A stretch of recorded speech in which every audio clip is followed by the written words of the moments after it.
1923 నుంచి 2019 వరకు అంటే వైఎస్ఆర్సీపీ ప్రభుత్వం వచ్చేదాకా మన రాష్ట్రంలో ఎన్ని గవర్నమెంట్ మెడికల్ కాలేజీలు ఉన్నాయో తెలుసా? 12 అన్ని కలిపి. మా ప్రభుత్వం రాక మునుపు 2019 నాటికే చంద్రబాబు నాయుడు అప్పటికే 3 సార్లు ముఖ్యమంత్రి, 4 ఏళ్ళు ముఖ్యమంత్రిగా పరిపాలన చేశాడు. అప్పటికే కనీసం ఒక్క గవర్నమెంట్ మెడికల్ కాలేజ్ అయినా తీసుకొచ్చాడు, ఒక్క గవర్నమెంట్ మెడికల్ కాలేజ్ అయినా కట్టాడు? ఆలోచన చేయమని అడుగుతా ఉన్నా, కనీసం ఆలోచన అయినా చేశాడని అడుగుతా ఉన్నా. అదే మా ప్రభుత్వం 2019లో మా ప్రభుత్వం వచ్చి కేవలం 5 సంవత్సరాల అతి కొద్ది కాలంలోనే మా ప్రభుత్వ హయాంలో ప్రతి జిల్లాకు ఓ గవర్నమెంట్ కాలేజీని తీసుకురావాలని, ఒక టీచింగ్ హాస్పిటల్ తీసుకుని రావాలని, మెడికల్ కాలేజ్ ను అక్కడ పెట్టాలని, ప్రతి జిల్లాలోనూ కూడా ఒక గవర్నమెంట్ మెడికల్ కాలేజ్ అక్కడ ఉండాలి అని. ఎప్పుడైతే గవర్నమెంట్ మెడికల్ కాలేజ్ ఎప్పుడైతే ఆ జిల్లాలో వస్తుందో అప్పుడు ఆ గవర్నమెంట్ మెడికల్ కాలేజ్ తో పాటు టీచింగ్, ఉచితంగా వైద్యం పేదలకు అందుతుంది. ఒక హబ్ గా యాక్ట్ అయ్యి పిహెచ్సిలు, ఏరియా హాస్పిటల్స్, పిహెచ్సిలు, విలేజ్ క్లినిక్స్ అన్ని కూడా అనుసంధానమై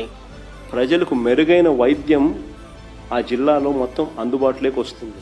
నేను అడుగుతా ఉన్నా, దిస్ ఇస్ కాల్డ్ విజన్. ప్రజలకు ఏది అవసరమో, ఏది ఇంపార్టెంటో, ఏది ఖచ్చితంగా చెయ్యాలి అనే దానికి ఒక విజన్.